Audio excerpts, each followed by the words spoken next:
بسم اللہ الرحمن الرحیم۔ رسول اللہ صلی اللہ علیہ وآلہ وسلم نے فرمایا، مومن اس وقت تک اپنے دین کے بارے میں برابر کشادہ رہتا ہے، یعنی اسے ہر وقت مغفرت کی امید رہتی ہے، جب تک ناحق خون نہ کرے۔ جہاں ناحق کیا تو مغفرت کا دروازہ تنگ ہو جاتا ہے۔ صحیح بخاری 6862۔ بسم اللہ الرحمن الرحیم۔ وہ بدر کی لڑائی میں نبی کریم صلی اللہ علیہ وآلہ وسلم کے ساتھ شریک تھے کہ آپ نے پوچھا، یا رسول اللہ، اگر جنگ کے دوران میری کسی کافر سے مدبیڑ ہو جائے اور ہم ایک دوسرے کو قتل کرنے کی کوشش کرنے لگیں، پھر وہ میرے ہاتھ پر اپنی تلوار مار کر اسے کاٹ دے اور اس کے بعد کسی درخت کی آڑ لے کر کہے کہ میں اللہ پر ایمان لایا، تو کیا میں اسے اس کے اس اقرار کے بعد قتل کر سکتا ہوں؟ حضرت صلی اللہ علیہ وآلہ وسلم نے فرمایا کہ اسے قتل نہ کرنا۔ انہوں نے عرض کیا، یا رسول اللہ، اس نے تو میرا ہاتھ بھی کاٹ ڈالا اور یہ اقرار اس وقت کیا جب اسے یقین ہو گیا کہ اب میں اسے قتل کر ہی دوں گا۔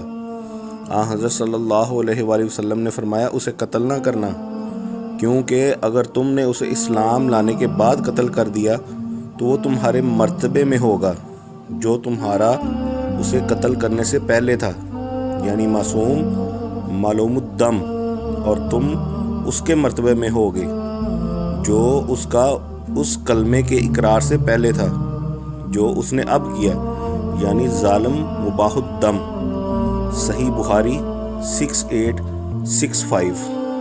بسم اللہ الرحمن الرحیم۔ ہمیں رسول اللہ صلی اللہ علیہ وآلہ وسلم نے قبیلہ جہینہ کی ایک شاخ کی طرف مہم پر بھیجا۔ بیان کیا، پھر ہم نے ان لوگوں کو صبح کے وقت جا لیا اور انہیں شکست دے دی۔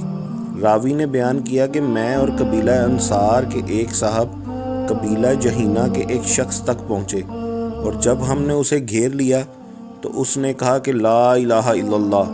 انصاری صحابی نے تو یہ سنتے ہی ہاتھ روک لیا، لیکن میں نے اپنے نیزے سے اسے قتل کر دیا۔ راوی نے بیان کیا کہ جب ہم واپس آئے تو اس واقعے کی خبر نبی کریم صلی اللہ علیہ وآلہ وسلم کو ملی۔ بیان کیا، پھر حضرت صلی اللہ علیہ وآلہ وسلم نے مجھ سے فرمایا، اسامہ، کیا تم نے کلمہ لا الہ الا اللہ کا اقرار کرنے کے بعد اسے قتل کر ڈالا؟ میں نے عرض کیا، یا رسول اللہ، اس نے صرف جان بچانے کے لیے اس کا اقرار کیا تھا۔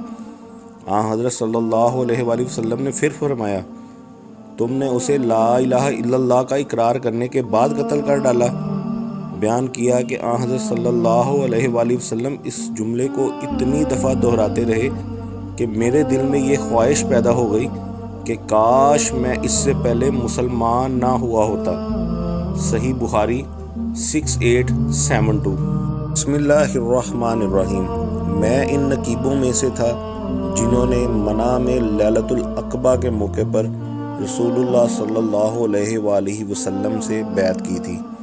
ہم نے اس کی بیعت یعنی عہد کی تھی کہ ہم اللہ کے ساتھ کسی کو شریک نہیں ٹھہرائیں گے، ہم چوری نہیں کریں گے، زنا نہیں کریں گے، کسی کی ناحق جان نہیں لیں گے جو اللہ نے حرام کی ہے، ہم لوٹ مار نہیں کریں گے، اور آپ صلی اللہ علیہ وآلہ وسلم کی نافرمانی نہیں کریں گے، اور یہ کہ اگر ہم نے اس پر عمل کیا تو ہمیں جنت ملے گی، اور اگر ہم نے ان میں سے کسی طرح کا گناہ کیا تو اس کا فیصلہ اللہ تبارک و تعالیٰ کے یہاں ہوگا۔ صحیح بخاری 6873۔ بسم اللہ الرحمن الرحیم۔ مدینہ منورہ میں ایک لڑکی چاندی کے زیور پہنے باہر نکلی۔ راوی نے بیان کیا کہ پھر اسے ایک یہودی نے پتھر سے مار دیا۔ جب اسے نبی کریم صلی اللہ علیہ وآلہ وسلم کے پاس لایا گیا تو بھی اس میں جان باقی تھی۔ حضرت صلی اللہ علیہ وآلہ وسلم نے پوچھا، تمہیں فلاں نے مارا ہے؟ اس پر لڑکی نے اپنا سر انکار کے لیے اٹھایا۔ پھر حضرت صلی اللہ علیہ وآلہ وسلم نے پوچھا، تمہیں فلاں نے مارا ہے؟ لڑکی نے اس پر بھی اٹھایا۔ تیسری مرتبہ حضرت صلی اللہ علیہ وآلہ وسلم نے پوچھا، فلاں نے تمہیں مارا ہے؟ اس پر لڑکی نے اپنا سر نیچے کی طرف جھکا لیا، یعنی اقرار کرتے ہوئے جھکا لیا۔ چنانچہ حضرت صلی اللہ علیہ وآلہ وسلم نے اس شخص کو بلایا، تب آپ صلی اللہ علیہ وآلہ وسلم نے 2 پتھروں سے کچل کر اسے قتل کروا دیا۔